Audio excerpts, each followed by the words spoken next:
I was zeichet to be by the Rebbe HaKofis from Tafshin Mem Aleph and on.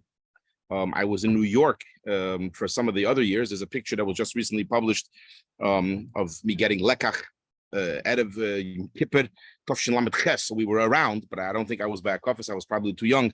I don't want to spend too much time, but this just reminds me something that sometimes it's a lesson for life, that we get disappointed about something, and because of that, it ends up being a mila. There's that picture that was published in the Kfar Chabad. It's a picture of my father and me and my brother getting lekach. Tafshin Lamed Ches. I remember that maimed getting lekach, and I'll tell you why. I went by the Rebbe hundreds of times, and I can't say that I remember specifically every single time, but that time I do. Why is that? Because I was walking, I was first, I'm older than my brother, and my brother stuck out his hand closer to the Rebbe, and the Rebbe gave him a piece of lekach before me. And I remember as a kid, how old was I in Lamed Ches? 6 years old. I remember it went through my head. Why did the Rebbe give my brother first the lekach? If I'm first, right? But you can see in the picture, my brother has the lekach already. It's a set of 3 pictures. And then the Rebbe is actually giving me afterwards lekach. And because of that moment of that stechen hartzen that the Rebbe didn't give me first, because of that, I remember that maimed lekach ad hayom hazeh. So I'm thankful and happy that there was a little bit of, in my mind as a kid, a little bit of a glitch. Turns out to be a gewaldige schus and a memory. But going forward, just hakofis, so it was mamish the highlight. First, I'll share a few little nekudas that I recall from Tafshin Mem Aleph. Mem Aleph was the famous hakofis. Actually, the Rashag wasn't there. From Mem Beis through Mem Zayin, the Rashag was again there. The Rebbe danced with the Rashag, which is a sugya b'fnei atzma. It was an unbelievable maimed. But Mem Aleph also wasn't there because he had a stroke. So the Rebbe actually danced alone. And I was there, hakofis Tafshin Mem Aleph, as a kid. I remember 2 distinct things. The Rebbe's hakofe with the kids. I think it was hakofe, I'm forgetting already, hakofe dalad or hakofe hey.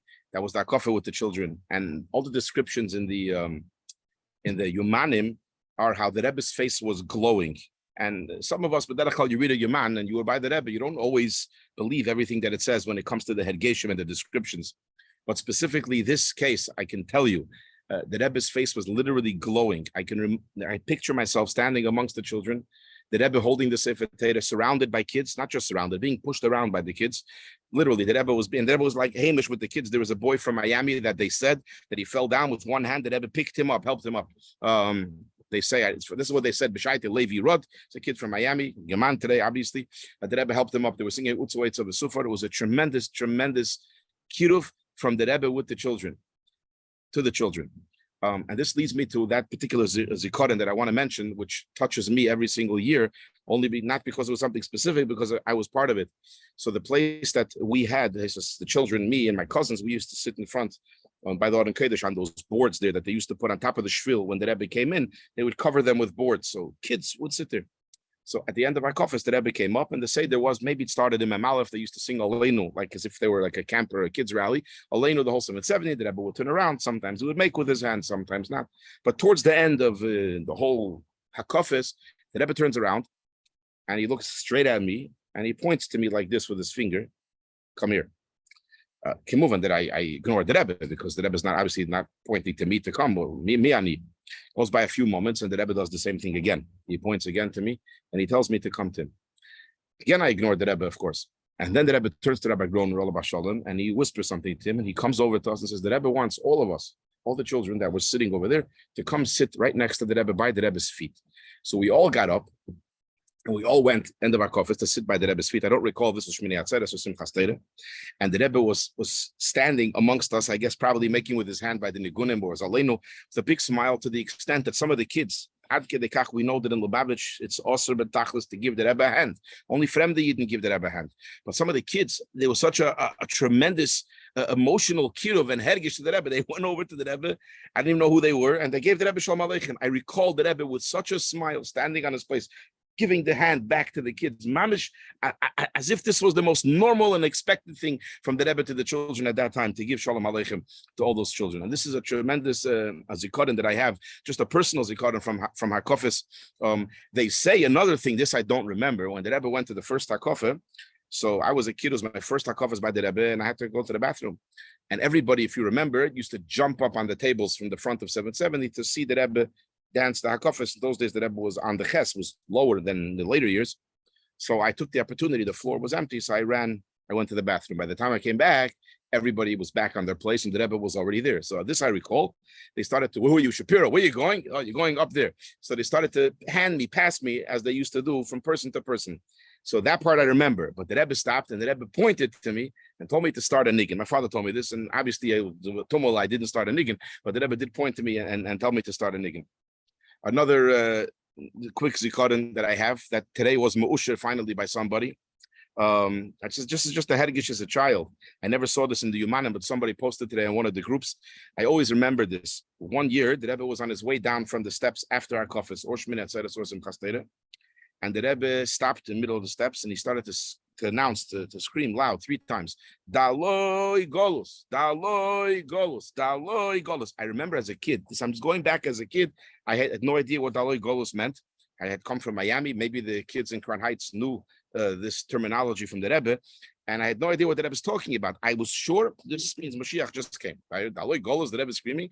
I remember that hergish, that excitement that I had for that split second. It was a split second. Nothing happened. Beis Hamikdash didn't fall down. Nothing happened. But I felt this is Mashiach just came. Now the Rebbe screamed on Daloi Golus. And the tremendous.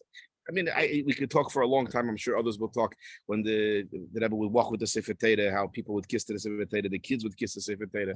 I even remember one episode that's just stam, has nothing to do with specifically Simchas Torah. It was a particular year that was a mekurev to the Rebbe and let's say even Beis Harav and the Rebbetzin, etc. And he was quite shikir. Then I was standing right there, and when the Rebbe went to the Hakofis, he had a l'chaim Simchas Torah, and he gave the Rebbe a starke l'chaim.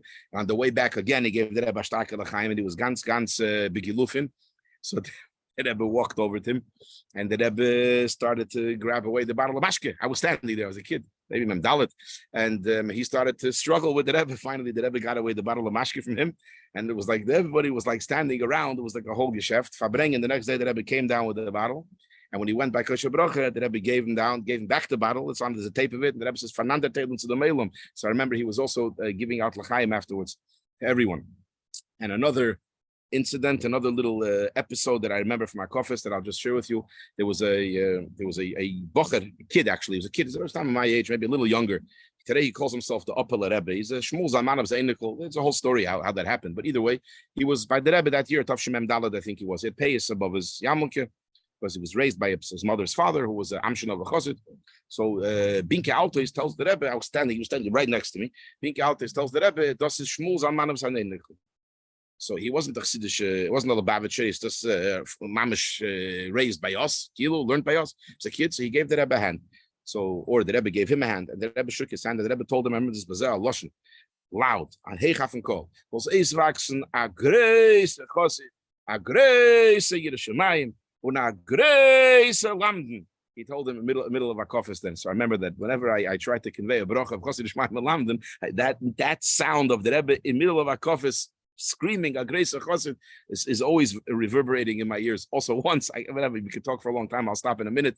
The Rebbe told Teleshevsky he should say Yirotzen.